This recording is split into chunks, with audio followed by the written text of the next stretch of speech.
welcome to ScreenHour with me, Kieran. And me, Mikey. Where we will discuss the latest releases of films, series and games regarding our own impressions and experiences. We will also warn you before we deep dive into any spoilers. This episode we're going to be covering the Mandalorian Season 3. And it's going to be kind of a convince me episode because, as far as I know, Kieran hasn't watched any of Season 3. Or have you watched one episode or two? I've literally only watched Season 1, I haven't even watched Season 2. So, slap on the wrist for me. That is a very slap on the wrist. I did not know that. I'll start off the bat now is Season 2 is a lot better than Season 3. Season 2 is has a lot more subplots which tie together a lot more neatly than Season 3. You would say Season 3 picks up straight after Season 2, but that's both right and wrong because it kind of requires you to watch 2 episodes of Boba Fett, or Boba Fett, however you like to pronounce it.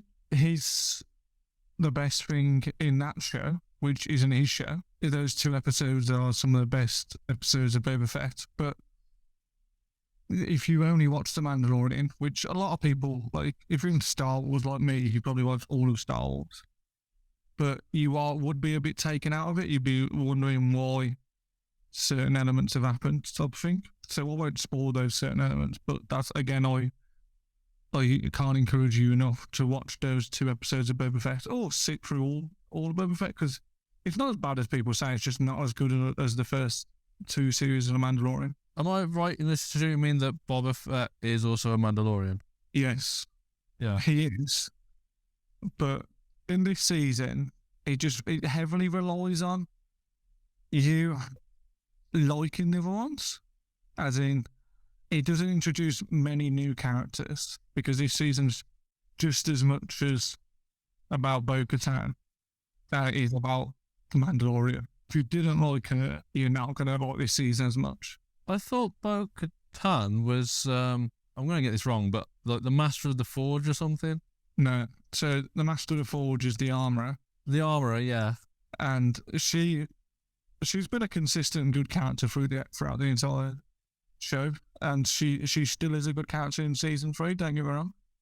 And so is Bo-Katan. But the problem with this season is there's no real urgency. There's no through line or subplots which keep like propping up.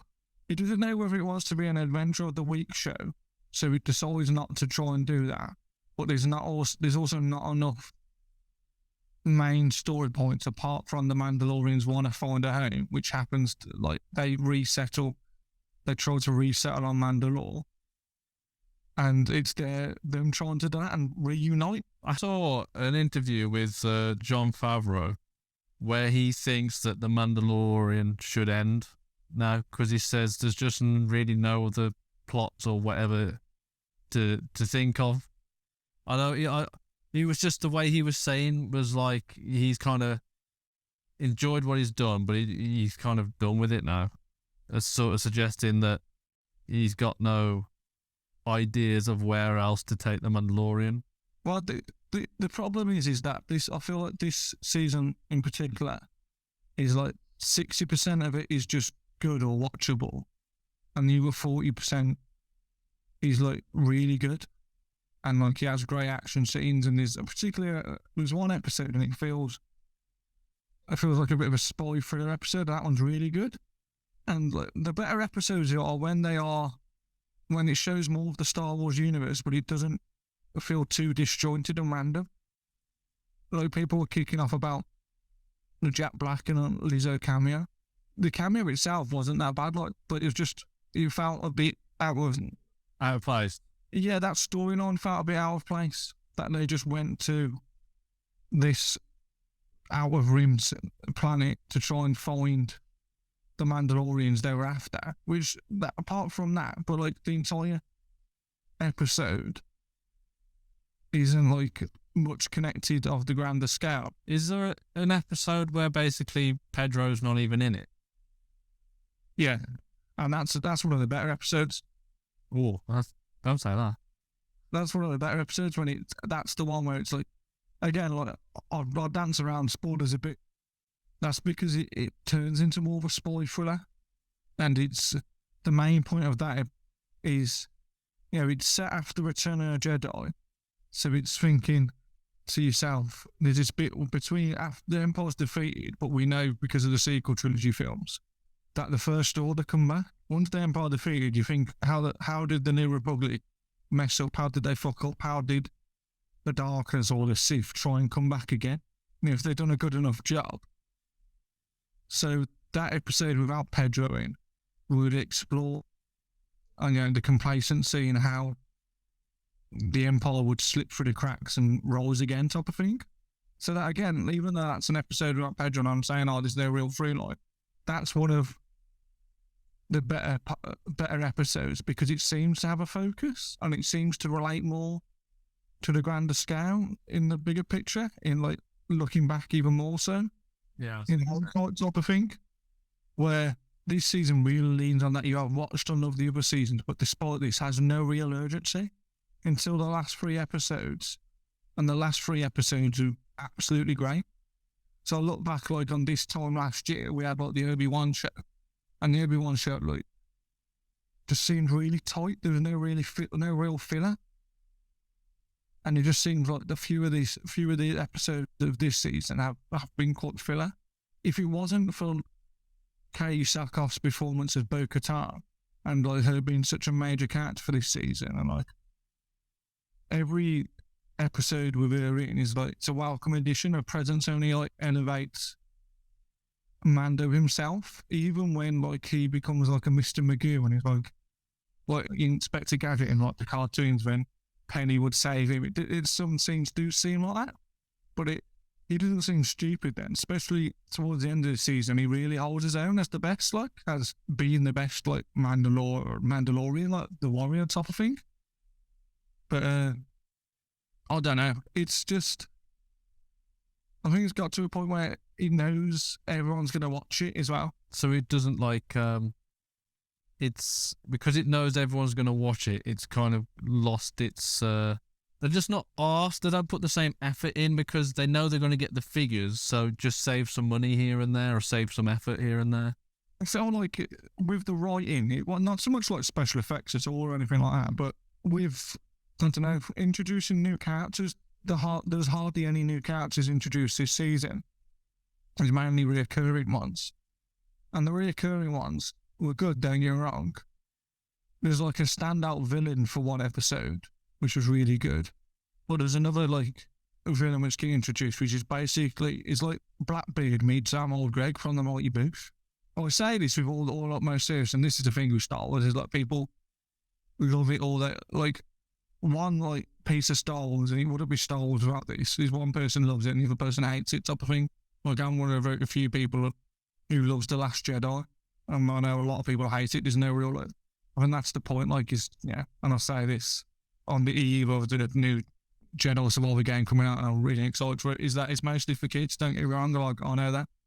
But, it doesn't stop everybody, myself included, obsessing over it. The one consistent, which is still absolutely great, and I will say Baby Yoda for the sake of argument, is Baby Yoda and Mando's relationship is still, like, a crux for this show, and him being cute and Baby Yoda seems to be learning stuff off Mando, and their relationship as like father and son only grows in this. And you think, he's only a puppet. How would that work? But I mean, that's something you would expect this because it's Disney and they've definitely got the money. But the way they managed to convey a puppet's relationship with again someone who's just got a helmet on is done really well, and you feel that.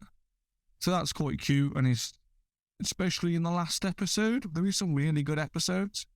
I think it's just you expect that from everyone then, especially because there was no filler in season 1 or 2. Well, you said like because Kenobi was like really sort of like on its money, but Kenobi was 6 episodes, where I think is Mandalorian 10 or 8. It's 8, I think. It's 8, so it's got like those 2 extra episodes, which if you don't have a story, then that's quite a big gap to fill. Plus, obviously, with Mandalorian, you've now got 3 seasons of trying to think of a story and where to go with it. Whereas Kenobi, you just had those 6 and you needed to tell your story. But what I will say is what I do personally, I mean, yes, I've only seen the first season of Mandalorian, but I do prefer Mandalorian over Kenobi, just because it feels more fleshed out as a series. I like the end of the episode concept artwork. I think that's a really nice touch. I say, it sounds like being slagging the season off. It's mostly just because it's not as good as what it's been. It's not as good as what it's been, and also this season's inconsistent. There's a particular episode where they retake a planet the Mandalorians do. There's dogfights, aerial dogfights, and then there's typical Star Wars blaster shooting action and stuff, and a bit of a quote-unquote, not quite John Wick, but sci-fi John Wick type of thing. So and then after that, I think that was the Jack Black and Lizzo episode with random battle droids being a lazy planet. I think the reason everybody kicks off about that episode is, number one, that episode generally isn't that great. It's not so much the cameos, and also they spunked all their cameos in one episode, because there's those two cameos, and there's also Christopher Lloyd in that episode as well, and he's really prominent character in that episode. Oh, it's not a recurring. Then it's as you say, a cameo, just that one off. He was just in that episode. That's it. Like I said. Yeah.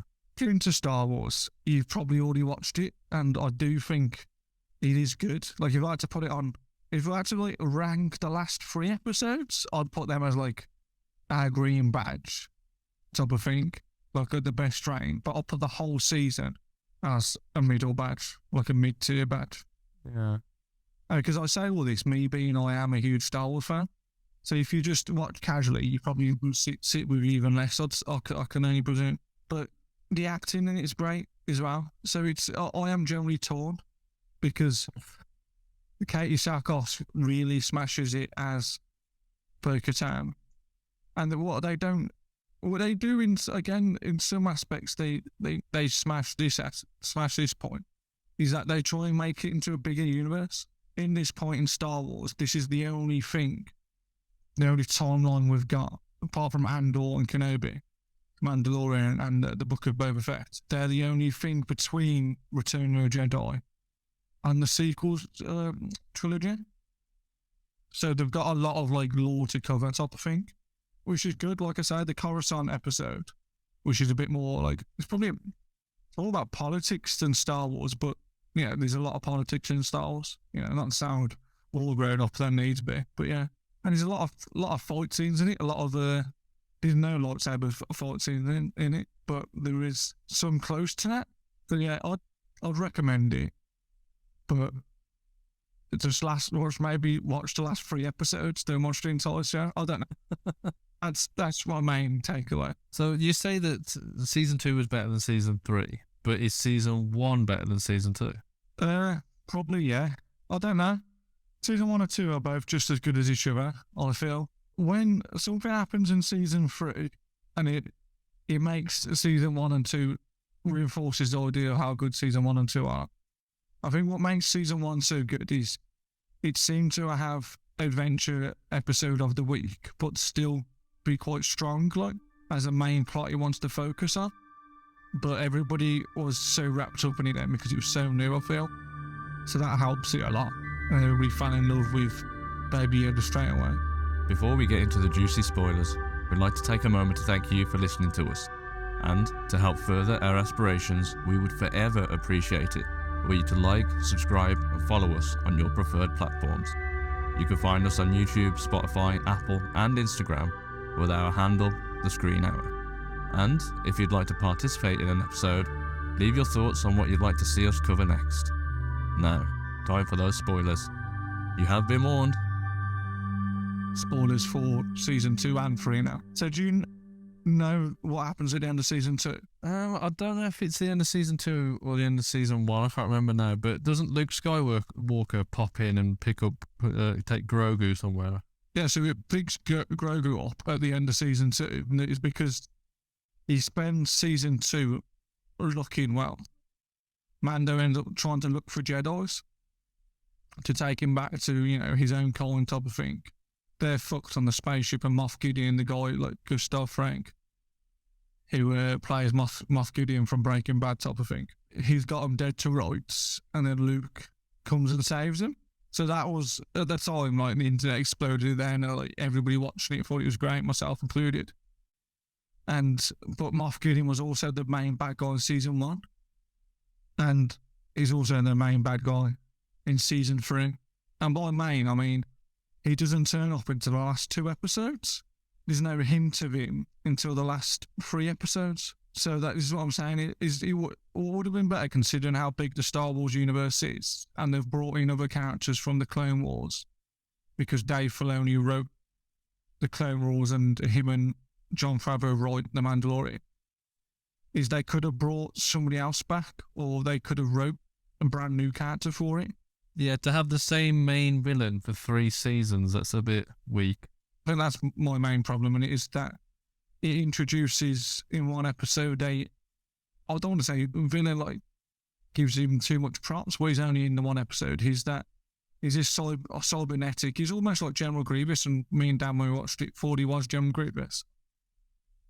But he captures Mando, and he's creepy, and he's like quite cybernetic, as I say, and he's quite cool, like, and he doesn't speak. He just looks quite, I don't know, disgusting, but also like savage and tribal and stuff.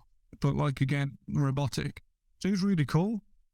But they could have made him, if they fleshed him out like Grievous, he could have been this season 3 baddie.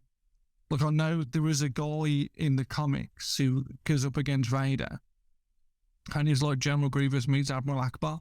So they could have had that. That's just one example.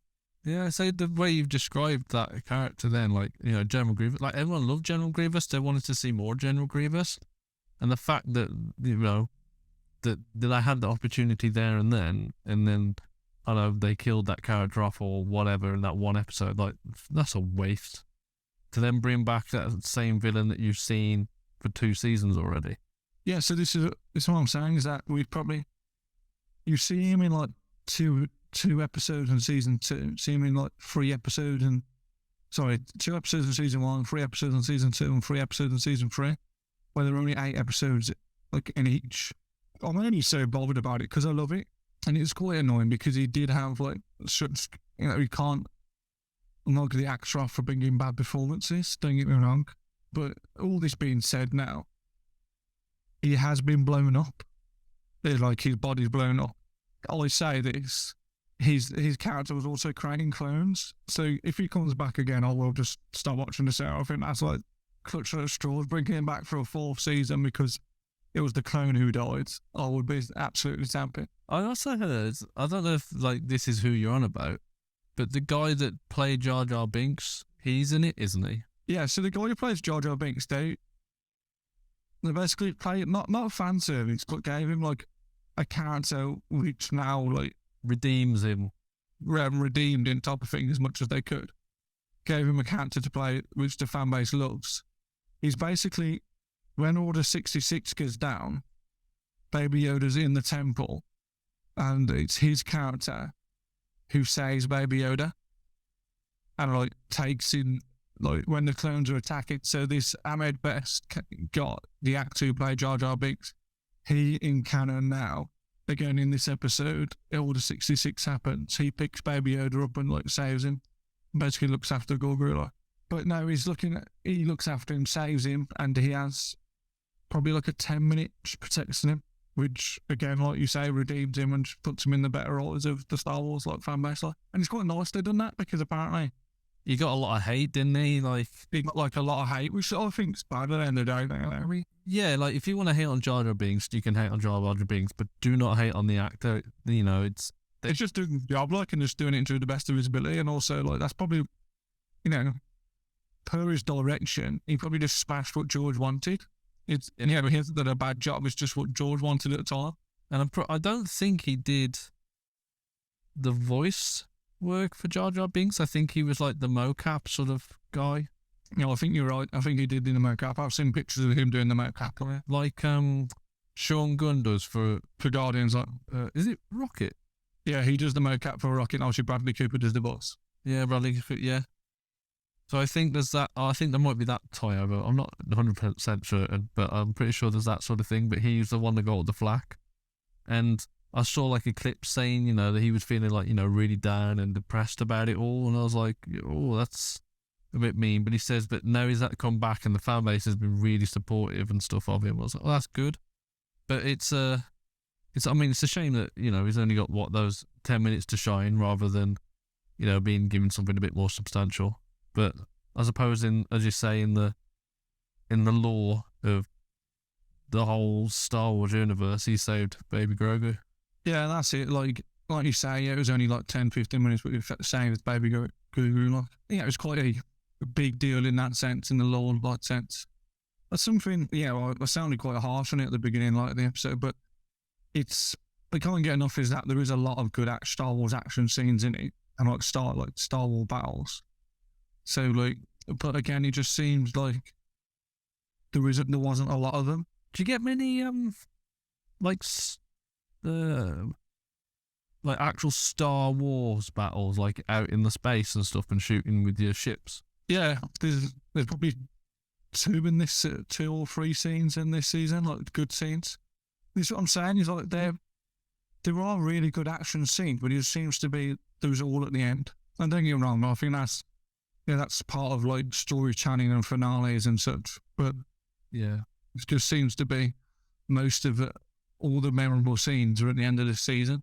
And do you think that the special effects or the stunts and stuff, do you think they've like improved or progressed as the seasons have gone on? Or do you reckon they sort of, have that same level throughout? No, they've definitely improved. Especially season 2 definitely improved than season 1, because there was more. What I quite liked about it is Mando was a capable hand-to-hand fighter who wasn't a Jedi. So he could, to a degree, I had the comparison of Inspector Gadget, is in the Star Wars universe, is that the Mandalorians, when they fight the Jedi, or the Sith for that matter, just Force users, they have different gadgets, whether it be a net trapping, or rockets, or like a knife or a shield. It's also, it has tricks up their sleeve to combat against it. That's what's quite cool. They've got their blasters and their rifles and such. They've also got boot knives and shield, plasma shields and such. And they've got cable lines, so they were designed to shoot against. You shoot one of them against the Jedi's or the Vaders or such, and then it just ties them up and they can't use their saber. And there's a lot of that. Something which is quite cool is, particularly in season 2, there's a Beskar spear.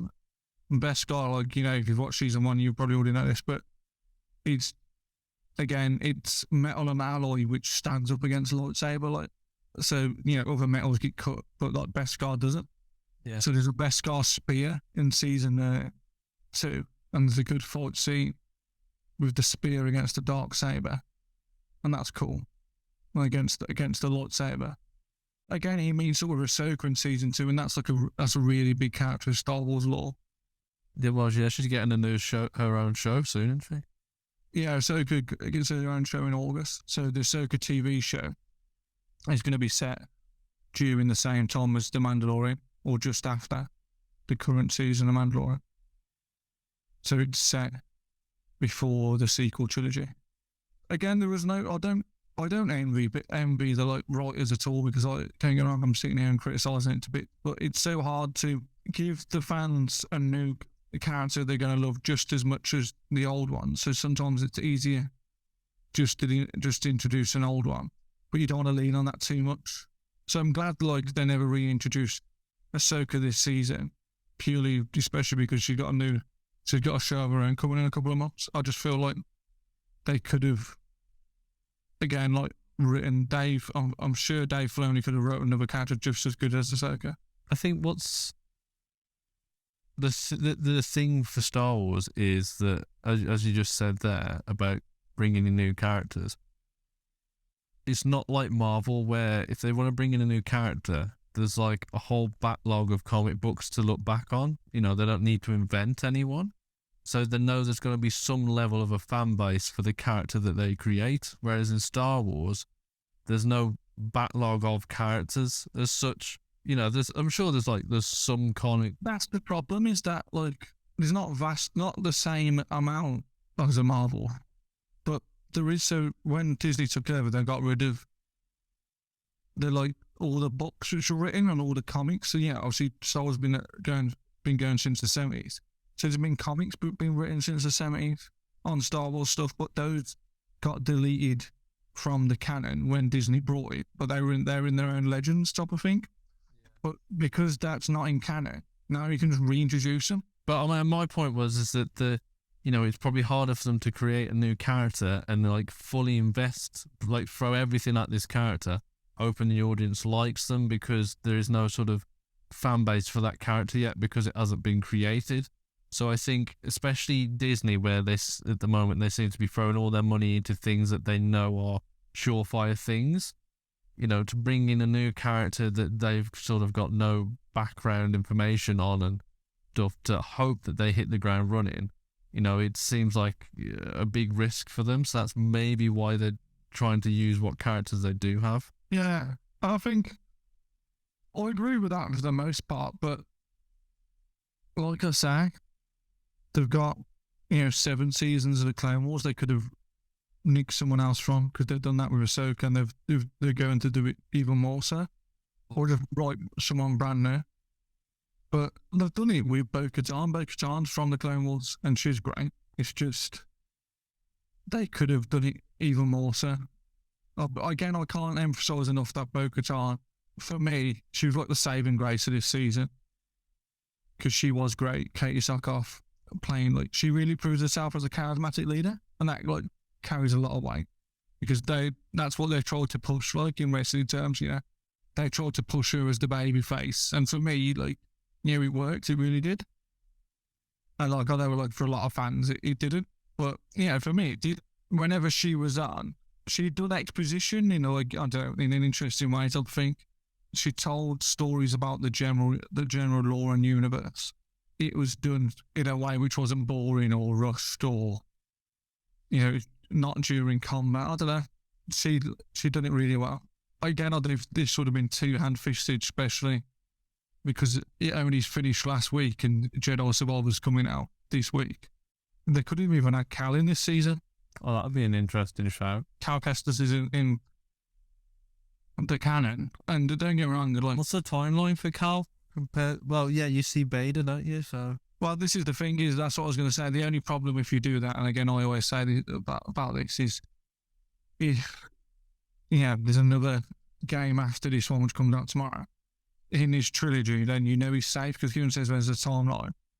Is that Cal's story, his first one, is 5 years after Order 66, so it's before A New Hope, and even his game which comes out tomorrow, the day I record it, it's before New Hope again, so it's linear New Hope time. So if he was to be in The Mandalorian, he'd probably be, in his 50s maybe. Yeah, I mean, they have all the rights to it, so there's no reason they can't. But that, I say, as you say, that would be quite interesting to see as an older Cal Kestis. Overview of it is that there's some great episodes, and I just wanted more of those great episodes. Any news on season 4? A couple of weeks ago, there was Star Wars Celebration, and they announced Dave Filoni's going to make his first movie directorial debut. So it's just like a spin-off film sort of thing, just to sort of give it a completion. A bit like The Last Kingdom and the film The Seven Kings Must Die. But I don't know, it seems very pedantic. I feels like I've took Kieran's hat this episode, right? I sound really picky, but it's only because I love it, really. And when there's such good episodes, you just want more of the great episodes. So you feel like the ones, because you're so invested in it, when they don't hit the same level, you just gutted. That's what my main takeaway for it. Yeah. Yes. What have you been because to be fair, a bit of behind the curtain, we've recorded a lot within the last a week or so. So I don't know, what have you, dare I say, editing? What have you been up to? Trying to think. I started watching a TV show on Disney called How I Met Your Father, which is a spin-off show for How I Met Your Mother.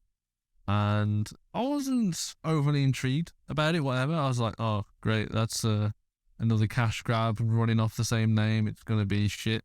And then there was one day where I was like, oh, go on then. Intrigue's got the better of me. And I watched the first episode. And, well, to be fair, it was because Mikey said to me that it stars Hilary Duff. And I was like, I haven't seen Hilary Duff in anything since I was a kid. And I thought, go on then. So then, as I say, intrigue got the better of me. And I gave it a watch. And, like, the first episode, like, there's a lot of canned laughter. I was like, oh, Jesus. But then it sort of, like, subsides after a while. It's not as noticeable, or you sort of just go along with it. And it took me, I think, 2 or 3 episodes before I actually ended up starting laughing out loud. But it was like a couple of jokes here or there or whatever. Like, it's all right. It's fun. It's amusing, isn't it? I think it's amusing. It's a nice, easy watch. Like, I've watched all of season 1. I know season 2 is getting released. I don't know if it's getting released weekly now on Disney Plus. But I think it still has enough heart, like How I Met Your Mother. It's mostly amusing. Like, it's not hilarious. No, it's not hilarious. It's just, as you say, it's shit. What did you say? It was easy watch. That's it.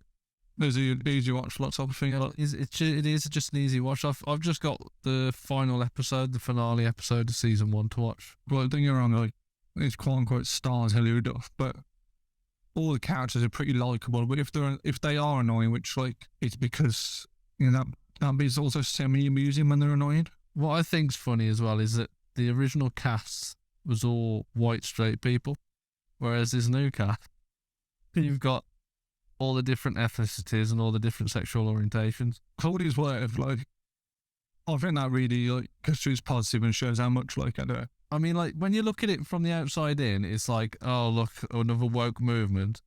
But it is a big strength of the show, to be honest. It's what makes it more interesting.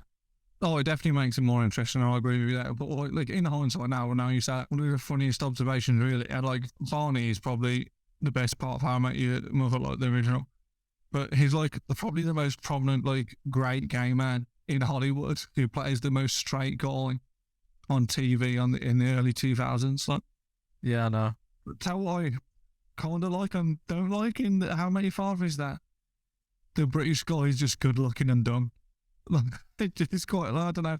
I don't know how that sits with me, but I like that. Like, he's also very lovely on it. Yeah, I think he's close to being my favourite character, but I don't know if he is. He's not an idiot. He's just innocent. Yeah, he's very naive, isn't he? Naive, yeah.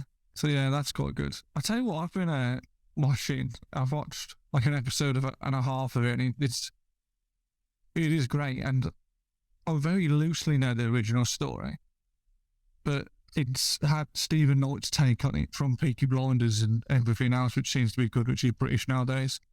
You know, from SAS, Who Dares Wins. Stephen Knight has adapted the Great Expectations on BBC. Like, I think that's his last episode this Sunday now, because, you know, I think it's 6th episode, like a typical BBC thing. And that's great. It's very, like, gritty and, like, I don't know, dirty, but, like, incredibly British. What is The Great Expectation? It's a Charles Dickens novel. I thought that was familiar.